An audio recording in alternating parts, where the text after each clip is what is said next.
En México, la pobreza es una realidad a todos como ciudadanos día con día.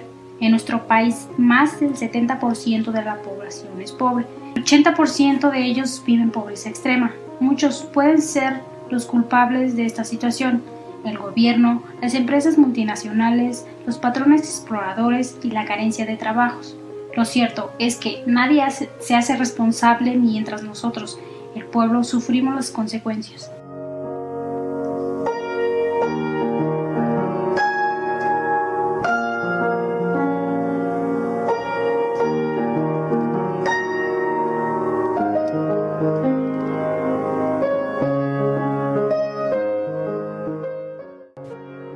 La falta de educación en México es la raíz de todos los problemas que agobian a nuestro país, incluyendo la pobreza. La falta de atención que el gobierno pone en los programas educativos, no solo en los de las áreas marginadas, sino también en las áreas urbanas y suburbanas, y que se hace evidente ante el alto número de personas analfabetas y desertoras de escuela, influyen de manera directa en todas las carencias y dificultades que han sufrido y sigue sufriendo nuestro país.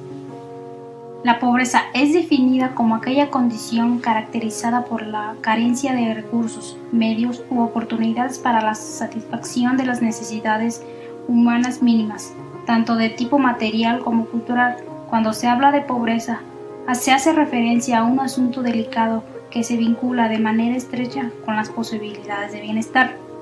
La pobreza se encuentra directamente relacionada con la capacidad para generar fuentes de empleo y el potencial de desarrollo basado en la educación, profesionales, técnicos e investigación que dotan a una región de medios para la creación de productos y servicios comerciables e infraestructura que permiten a la región relacionarse económica y laboralmente con otros sectores.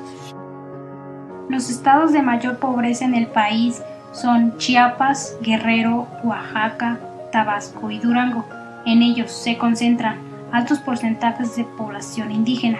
Sin embargo, en México, la desigualdad distribución de la riqueza ha concentrado los ingresos del comercio en ciertos sectores, como los que se dedican específicamente a la exportación de bienes y servicios, descuidando a otros como el sector agrícola, del que depende de gran medida el desarrollo de estos estados del país.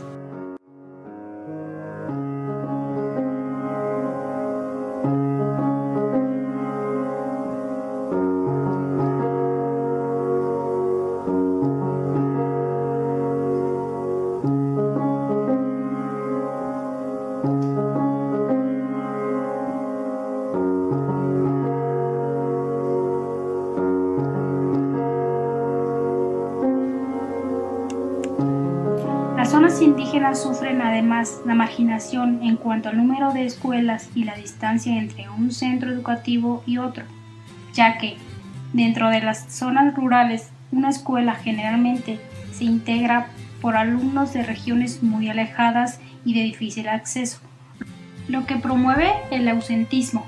Existen escasamente centros de educación media y con mucho menos frecuencia se encuentra de educación técnica y profesional. Los servicios de salud se encuentran en las zonas más pobladas o en la capital de los estados, haciendo difícil el traslado de la población debido a la nula o escasa infraestructura que permite el transporte de pacientes a los centros de salud u hospitales regionales. Aunque se han hecho esfuerzos para atacar a la pobreza, el problema de raíz radica en la forma en que se encuentran estructurados los centros económicos dentro de las zonas urbanas, las cuales en países como el nuestro giran alrededor del sector manufacturero y de materias primas. Y aunque los estados de mayor pobreza en México son productos importantes de ellas, los bajos salarios y la poca o nula inversión pública y privada en esas regiones origina la marginación de individuos a las zonas industriales y urbanas, abandonando finalmente el campo.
A partir de la relación entre los espacios del bienestar económico y el de los derechos sociales, se pueden identificar los distintos grupos de población según su condición de pobreza o vulnerabilidad.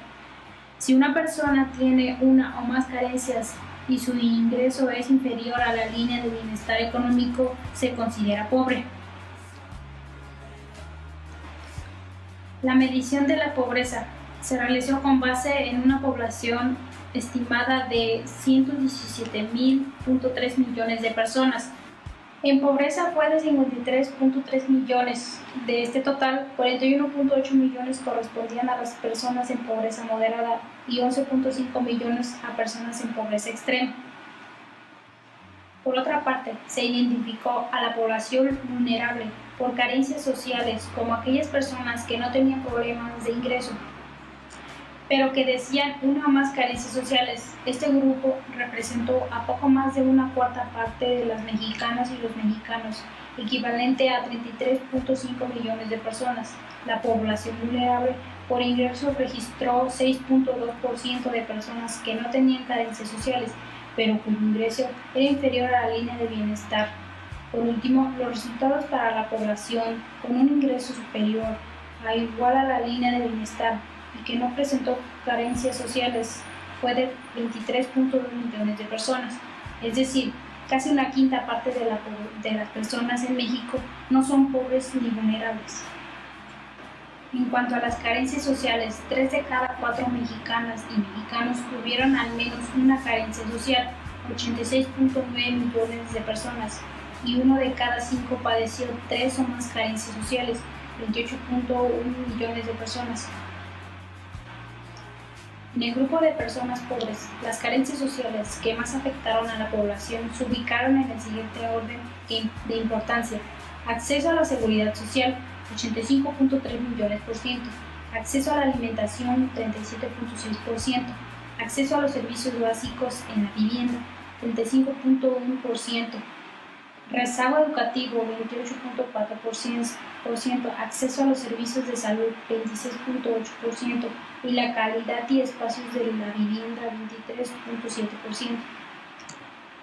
Entre las personas en pobreza extrema, el orden de las carencias sociales fue el siguiente: acceso a la seguridad social, 96.4%; acceso a los servicios básicos de la vivienda, 71.8%; acceso a la alimentación, 60.8%; calidad y espacio de la vivienda, 50.9%; rezago educativo, 47.7%; y acceso a los servicios de salud, 38.3%.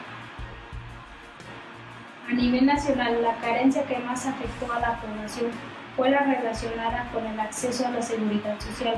Esto significa que 3 de cada 5 habitantes en el país tenía esta privación. El porcentaje de la población que representó carencias por acceso a la alimentación fue de 23.1%, lo que la coloca como la segunda carencia que más afectó a la población. Las carencias por acceso a los servicios de salud y los servicios básicos de la vivienda registraron porcentajes muy similares. Por último, las dos carencias con los porcentajes más bajos fueron el rezago educativo, con 19.2%, es decir, 22.6 millones de personas, y la carencia a la calidad y los espacios de la vivienda, con 13.6%, lo que equivale a 15.9 millones de personas que no tienen una vivienda con las condiciones mínimas de habitabilidad. En relación con el espacio de bienestar económico, los resultados de la medición de la pobreza muestran que la población con ingresos inferior a la línea de bienestar alcanzó 51.6%, 60.6 millones de personas en el país que no contaban con los recursos económicos para satisfacer sus necesidades básicas, y una quinta parte de la población tenía un ingreso inferior a la línea de bienestar mínimo, que se tradujo en 23.5 millones de personas que no contaban con ingresos suficientes para comprar ni siquiera la canasta alimentaria.